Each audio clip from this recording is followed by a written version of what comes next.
Ini guys, kesebelasan terbaik aku untuk timnas Indonesia bertemu dengan Bulgaria guys ya.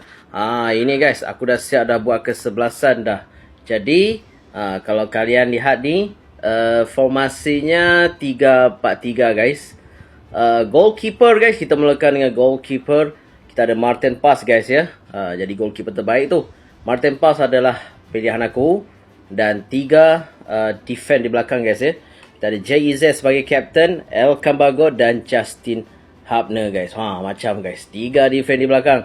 Dan 4 di tengah, iaitu Kevin, Sandy Watch, Jordi Amat memang bagus guys ya untuk bermain di tengah, dan Kelvin Verdong.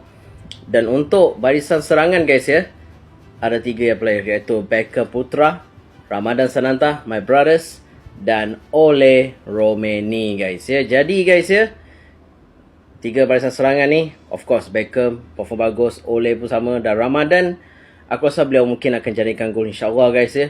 My Brothers guys, kampung sama aku tu, Ramadan guys. Dan aku harap Indonesia bisa menang untuk dalam perlawanan. Dan prediction aku akan buat. Sabar guys ya. Terus terang guys ya, ini akan jadi perlawanan yang menarik untuk kalian nonton. Dan untuk nonton free-nya nanti ada dekat FIFA Plus. Kalau boleh nonton secara langsung di FIFA Plus, free aja guys di sana. Okay, itu sajalah video kita kali ini. Assalamualaikum. Support guys terus Timnas Indonesia.